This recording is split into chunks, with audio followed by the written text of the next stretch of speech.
are a wrap-up.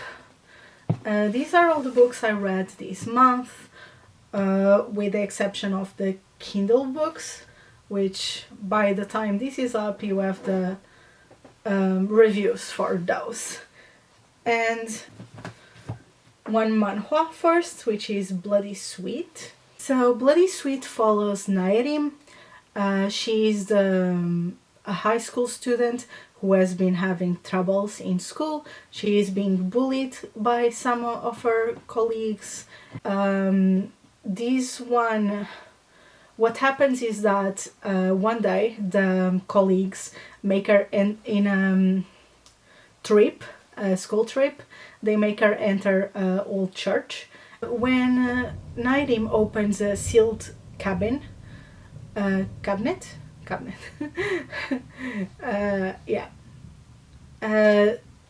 man falls from there on top of her, and he's like, his name is, I'm not sure I'm saying it right, but Fetucho Vlad, and by Vlad you already probably guess he's a vampire. And there's this bond that happens, and somehow now he's connected to her and he's basically her servant. Okay, Manhwa, I really liked it. I gave it 4 stars, I believe. It was really fun and really bingeable. Next, The Remarried Empress. So The Remarried Empress is about Empress Navier, and they are a match made in heaven. They have been together for a long time, but one day he just so happens to save a girl from one of his traps and bringing her into the palace, and now the girl becomes his lover, I guess, and I hated it. I hated it so bad. It's kind of funny because you initially don't root for the main character in this. You don't root for Navier. She seems a bit harsh and she doesn't show any emotions, but with the progression of the book you see that that's not true. She does feel everything. She's just been taught to just not show the emotions. I hated her husband. He does not respect her whatsoever, and I hated the new girl he found. But that's going to become a really fun and interesting plot for the next book. So I gave this one 3 stars, but I am excited for the second one. I think it's gonna have some potential. So yeah, I'm gonna check that out at some point. Next we have Solo Leveling. I have volumes 2 and 3, and these ones are probably so far my favorite manhwa. I haven't read that many, but I love this. I love this so much. I'm gonna put the cover down because it makes reflection. And Solo Leveling is about gamer's world, I guess. Our main character, he's a hero rank hunter, and in this world hunters are necessary to close gates opened.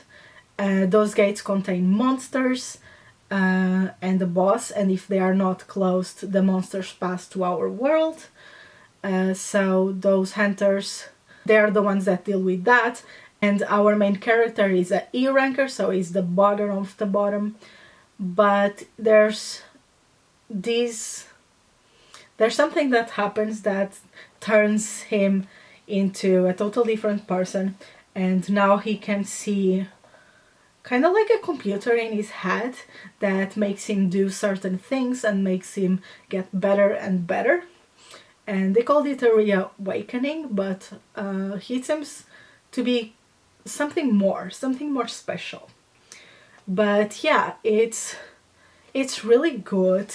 It's really exciting. It's really bingeable. I really loved it. I gave I think 5 stars to them. Next we have The Dangerous Convenience Store.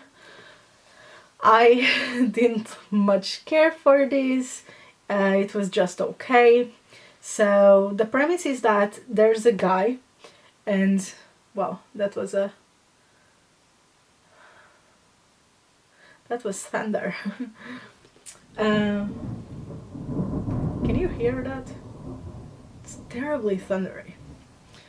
The Dangerous Convenience Store, it's about this guy that he's college student, and he works at this convenience store in the night shift. And in the night shift there's only weird people coming, so drunkards and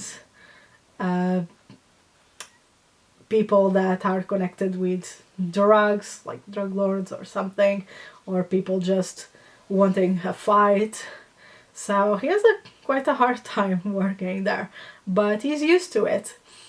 And there's this one day that a guy appears that his name is Ganwoo, and he kind of protects him and saves him from the everyday fights that he might have.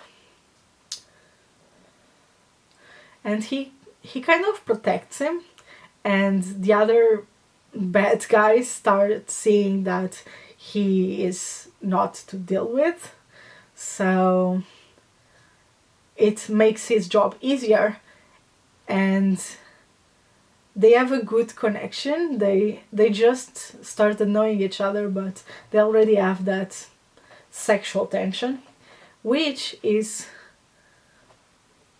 like a third of the book. It's pretty much only them doing the act. So I was not expecting that much.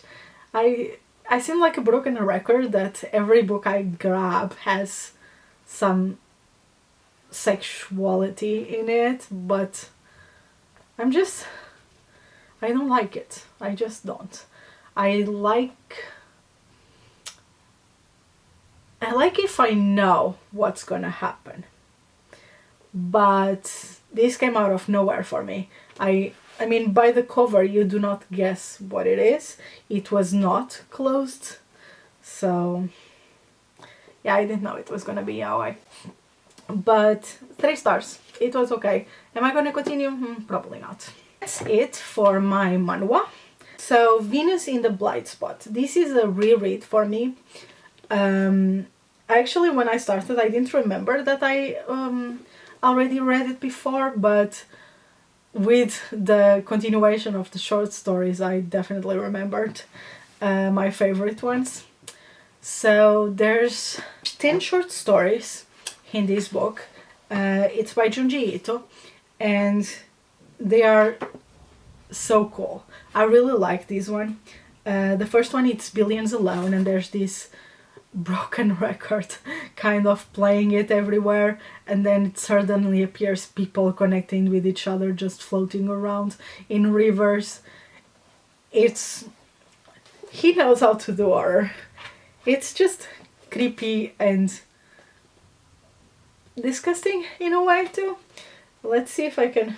Oh, this is the human chair. So, I mean, can you imagine you sitting in a chair and there's someone inside the chair sitting, basically you're sitting in their lap? No, I do not like that. Yeah, I don't have too much to say about this one because it is a reread. It is short story, so I don't want to give too much away. But my favorite ones... So my favorite ones were probably The Enigma of Amigara Fault, and maybe... Okay, The Leaking Woman was really creepy. So there's that. The human share was just...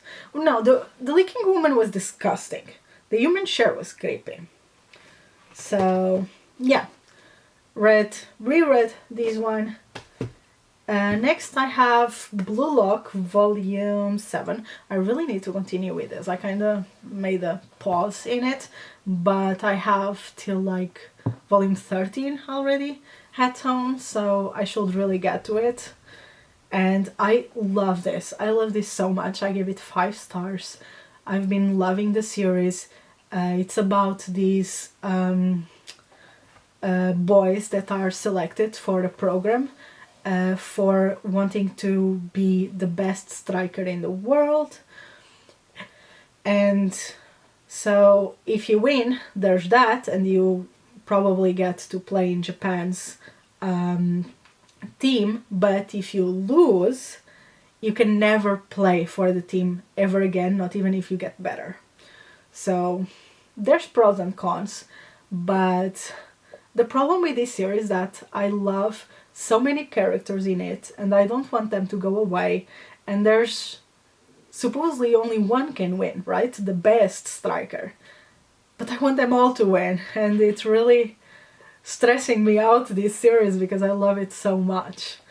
But yeah, it's football and very actiony.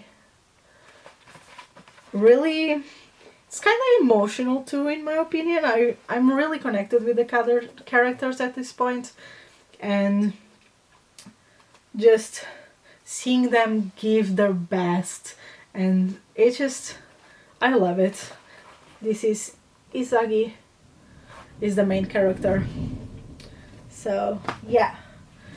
Next I have Blue Flag, volume 5 and 6. Yes. I really like this series. I started it and I was like super much into it, but it just became a bit repetitive in a way. It's just, I like it and I'm gonna continue, but I don't think it's gonna be a 5-star series for me. I think some of the volumes will be 5 stars. I think it was volume 6 was a 5 stars for me, but I don't think it's gonna become a favorite series. So this is a LGBT plus romance series following Futaba, Ishinose and Toma. They're the main characters, the 3 here. So Futaba, the girl, Ishinose, the tiny dude, and Toma, the big one. And it's about their love life, and it's about friendship, and it's also about how love can destroy friendships. I really enjoyed it. This actually describes it pretty well. They say an unexpected love quadrangle with a dash of unrequited love. It's exactly that. It's exactly that. So there's another girl. She's not a main character, but she's a friend of Futaba, so ends the quadrangle idea. But yeah, it's becoming more intense though, so I might be wrong in my assumption that I'm not gonna give 5 stars to the whole series, but the last one was quite emotional and we are finally getting somewhere. So yeah, here's to the hopes of it even getting better and better. So last I read the Improbably Meet Cute series. I did a review of it for the YouTube. I really loved 2 of the stories. I loved The Exception to the Rule and Worst Wingman Ever. Then I gave 4 stars to Rosie and the Dreamboat. And then I did not like one of the stories, which was With Any Luck. And I gave 3 stars to Drop Cover and Hold On. And the last one was Royal Valentine, and I gave it 3 stars also. I'll see you in the next video. Bye!